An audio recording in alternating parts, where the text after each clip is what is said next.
Bienvenue sur la chaîne Horizon Famille. Il y a plein de raisons qui peuvent expliquer que notre enfant vit une période difficile, qu'il est un peu perturbé ou beaucoup perturbé en ce moment. Un grand changement, un déménagement, la naissance d'un nouvel enfant, une rentrée scolaire, plein de choses, l'absence d'un parent ou le stress que peuvent ressentir les parents parce qu'ils ont des problèmes au travail ou des problèmes de santé enfin, voilà, plein de raisons, des problèmes familiaux et qui viennent perturber notre enfant. Alors, ce sont des situations évidemment de la vie, donc c'est des situations inévitables et on est tous confrontés à ça et forcément nos enfants également. Et parfois, on ne se rend pas forcément compte que notre enfant est perturbé pour cette raison-là. Des fois, on attribue leur comportement inapproprié ou leur crise fréquente pendant telle ou telle période. Et on se dit, bon, bah, voilà, il est un peu infernal en ce moment, mais ça va passer. Alors que si on fait l'effort de chercher la cause derrière ça, on peut l'aider plus facilement à traverser cette période. Et la meilleure manière d'aider notre enfant justement, c'est d'être encore plus à son écoute que d'habitude, d'être encore plus présent auprès de lui. Alors ça nous demande nous beaucoup d'efforts, c'est très difficile parce que ces situations-là dont j'ai parlé, il y a déménagement, naissance d'un enfant, mais évidemment il peut y en avoir plein d'autres. Avant de générer du stress chez notre enfant, ça génère du stress chez nous, beaucoup d'inquiétudes chez nous. Donc ça veut dire qu'on n'est pas forcément vraiment disponible psychologiquement pour notre enfant. Donc au moment où nous, on n'est pas forcément disponible pour lui, eh bien il faudrait l'être justement. Donc c'est un peu l'ironie du sort et c'est là que la situation est souvent ingérable et difficile pour nous. Mais c'est au moment où on a le moins de temps à lui accorder qu'on devrait en fait lui en accorder le plus. Et c'est d'ailleurs là en fait que se joue, en partie, la confiance qu'il y a entre un parent et son enfant. C'est-à-dire que oui, on est là pour notre enfant quand il est doux, quand il est gentil, quand il est gai, quand il est de bonne humeur, quand il est joueur, etc. Là, oui, on est là, on aime passer du temps avec lui à ce moment-là. Sauf que, est-ce qu'on est là aussi quand il est boudeur, il est ronchon, il est en colère, il est frustré, il est dans un moment difficile, il crie, il pleure, il se roule par terre, etc.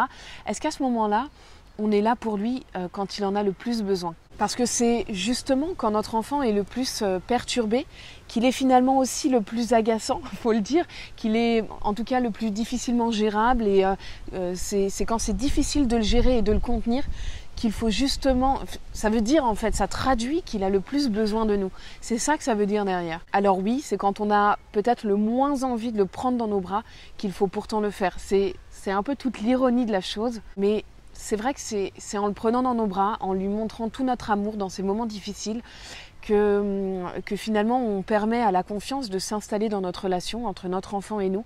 Parce que si on lui montre notre amour à ce moment-là, il va se dire « Ah maman m'aime, elle m'aime, papa m'aime, malgré mes cris, malgré mes pleurs. Même quand je leur montre la pire facette de ma personne, ils sont là, ils m'aiment. » Qu'est-ce que c'est rassurant, qu'est-ce que c'est apaisant. C'est comme ça qu'on l'aide, c'est en lui montrant qu'il peut compter sur nous. C'est comme ça qu'il va s'apaiser et qu'il va traverser plus facilement cette période difficile et que tout finalement, c'est de cette manière-là que tout va rentrer dans l'ordre. Et puis aussi pour l'aider, ce qu'on peut faire, c'est lui parler de ce qui se passe, lui parler des événements. Parfois, parfois on n'y pense pas forcément. On pense les protéger en ne leur partageant pas ses problèmes. On pense les protéger, par exemple, des problèmes de santé. On va se dire, si on lui en parle, il va s'inquiéter. Alors qu'en fait, il va être plus inquiet de nous voir inquiets et de ne pas savoir la raison qu'il y a derrière. Et ce qui peut se passer souvent, c'est que l'enfant va prendre parfois à son compte nos énervements, nos agacements, le fait que, comme on a des problèmes, on est un peu plus irritable, un peu moins patient. Et donc, il peut le prendre à son compte, se sentir fautif, alors que si on lui a expliqué les raisons qu'il y a à notre comportement et à notre vulnérabilité actuelle, il va plus facilement, il va comprendre en fait d'où ça vient tout simplement et il va se déculpabiliser, se décharger. Et puis ce qu'on peut faire, c'est lui dire tout simplement, tu sais, en ce moment, je suis un peu moins patient, un peu moins attentif, un peu plus irritable parce qu'il y a tel et tel problème, ou parce que je suis fatiguée, ou parce que j'ai ces soucis-là en tête, et donc j'ai moins de patience, mais c'est pas contre toi, t'as rien à voir là-dedans, c'est pas de ta faute. Alors oui, ça n'excuse pas mon comportement, j'ai pas à m'énerver contre toi, ou à te crier contre toi, ou à avoir des gestes parfois agacés ou quoi. Mes soucis n'excusent pas mon comportement, parce qu'évidemment il ne faut pas lui donner l'exemple, ou il ne faut pas se décharger et se déresponsabiliser non plus, parce que du coup lui derrière il risque de le faire, mais lui expliquer en tout cas d'où ça vient, sans évidemment s'excuser, excuser notre comportement dû à cette raison-là. Il y a un autre moyen aussi d'aider notre enfant dans ce moment-là, c'est d'utiliser le jeu JEU. Il y a beaucoup de psychologues et de pédopsychiatres qui le proposent, Isabelle Filiosa pour ne citer qu'elle. Et en fait, ce qu'on peut faire, c'est tout simplement jouer avec notre enfant. Ça va l'aider à exprimer ses émotions, à exprimer ce qu'il ressent.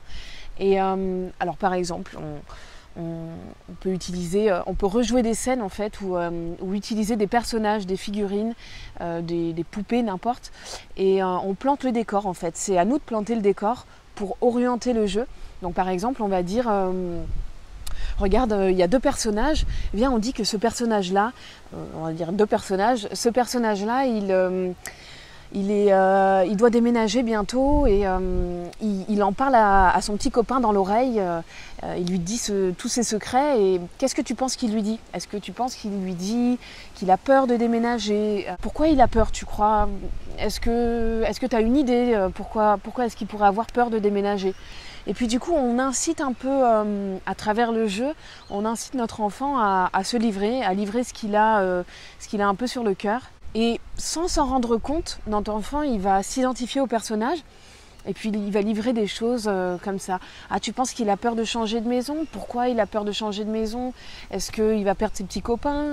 Enfin voilà, il y a des manières un peu subtiles, hein. Évidemment, on ne va pas y aller avec nos gros sabots, mais on essaye subtilement d'orienter le jeu et d'aider notre enfant à décharger ses émotions. Et puis une fois qu'on a décodé, qu'on a compris que notre enfant avait peur de déménager pour telle ou telle raison, on peut lui en parler tout simplement, et essayer de le rassurer avec des mots doux, avec des mots positifs, en essayant de trouver le côté positif. Par exemple, qu'est-ce que tu... je comprends que tu as peur, je comprends tes craintes dues au fait qu'on change de maison, mais tu sais, dans la nouvelle chambre que tu vas avoir, on va pouvoir la décorer, tu vas pouvoir choisir la couleur, est-ce que tu préfères du bleu, du vert? Enfin, on peut vraiment trouver les mots du coup rassurants et essayer d'axer sur le positif.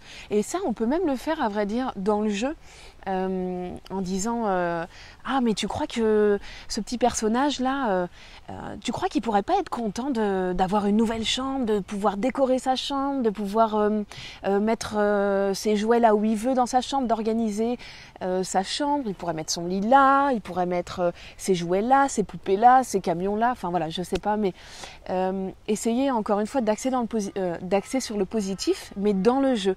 Et du coup, c'est peut-être la manière finalement la plus ludique et la plus efficace en fait pour un enfant de comprendre, et que ça s'ancre en fait beaucoup plus facilement dans son cerveau quand on utilise le jeu.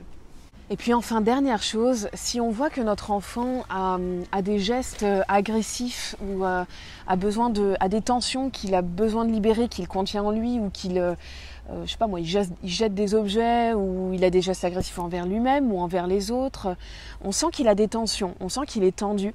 On peut l'aider à décharger ses tensions en utilisant un coussin, une peluche, en criant aussi, en sautant. Faut lui donner des tuyaux en fait, faut lui donner la possibilité d'évacuer ses tensions. Donc si par exemple on remarque qu'en ce moment notre enfant a tendance à crier sur d'autres enfants, ou même à nous crier dessus, ou à crier plus que de raison, plus que d'habitude en tout cas, Il a peut-être besoin de vraiment se décharger à travers le cri. Donc on peut lui proposer d'aller dans sa chambre ou d'aller dans une pièce où on dérange personne et où on sera dérangé par personne pour crier. Faut encadrer un peu ce moment-là, lui dire viens, on va crier dans ta chambre, je sens que tu as besoin de te libérer de tes tensions et ça va nous faire du bien, moi je vais crier aussi avec toi. On va dans ta chambre, on s'enferme et on crie et on se libère comme ça. Faut se dire que les émotions, elles passent par le corps, par l'esprit, mais aussi par le corps. Elles se manifestent à travers le corps. Donc si on crie, mais aussi si on saute, si on piétine, si on fait des grands gestes comme ça, si on gesticule dans tous les sens, on trouve un moyen de sortir, d'évacuer nos émotions, et ben ça va nous faire du bien, non seulement dans notre tête, mais aussi dans notre corps. On va se sentir libéré en fait. Mais d'ailleurs ça, et là je parle pas seulement des enfants, mais c'est pareil pour les adultes, on devrait tous, dès qu'on sent qu'on a des tensions, ou dès qu'on a vécu de fortes émotions, qu'elles soient positives ou négatives d'ailleurs, on devrait tous prendre un moment pour se libérer de nos émotions, pour trouver un moyen en fait. Chacun a son... Il y en a qui préfèrent crier, il y en a qui préfèrent courir, il y en a qui préfèrent sauter dans tous les sens comme un kangourou, il y en a qui préfèrent faire des grands gestes. Peu importe, il faut trouver chacun sa méthode. Des fois, il y en a qui peuvent donner des coups de poing dans des coussins ou aller faire de la boxe. Voilà. Peu importe en fait. L'important, c'est de trouver son propre moyen, quelque chose qui nous libère vraiment. Personne nous a enseigné à faire ça quand on était jeune. Enfin, c'est pas dans les mœurs, on va dire. Sauf que quand on commence à s'intéresser un peu à la façon dont fonctionne notre cerveau et la façon dont c'est relié à notre corps et de la façon dont ça se manifeste, des fois à travers de l'eczéma, à travers des boutons, à travers... je sais pas, les gens vont se ronger les ongles. Enfin, il y a mille et une raisons, il y a mille et une manifestations corporelles et dans notre comportement qui traduisent ce qu'on a à l'intérieur. Et si on s'écoute un minimum, qu'on essaye d'avoir une lecture un petit peu lucide sur ces petits signaux qu'on n'a pas l'habitude de lire, quand on essaye d'être attentif à ça, on comprend ce qu'il y a à l'intérieur et on comprend surtout qu'on a la possibilité de se libérer et de se sentir derrière beaucoup mieux. Bon, comme tu le vois, la gestion des émotions, c'est un sujet qui me passionne particulièrement. D'ailleurs, j'avais publié une vidéo sur la répression des émotions. Je ne sais plus quel était le titre, mais tu peux cliquer au-dessus de l'écran pour aller la voir si ça t'intéresse.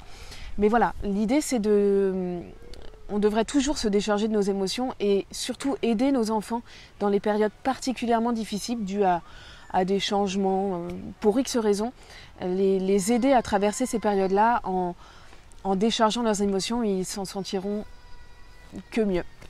Voilà pour cette vidéo, j'espère t'avoir donné quelques pistes pour t'aider à traverser cette période avec ton enfant. C'est des périodes difficiles, donc j'espère que ces petites pistes t'aideront, te serviront. Et alors voilà, on ne peut pas éviter nos enfants de traverser des moments difficiles. On aimerait, mais en même temps, c'est les desservir que de leur offrir un monde absolument idéal. Et puis en fait, c'est juste pas possible parce que c'est la vie. Et il y a des changements, il y a plein de choses, plein d'étapes, plein d'obstacles. Et voilà, il faut juste les aider à passer le cap et leur donner des tuyaux pour traverser ces périodes-là. Sur ce, je te souhaite une excellente journée. Pense à t'abonner, à cliquer sur la petite cloche qu'il y a sur l'écran principal de la chaîne Horizon Famille pour être informé des dernières vidéos que je publie. Et puis laisse-moi un petit commentaire, j'y répondrai avec plaisir. Salut!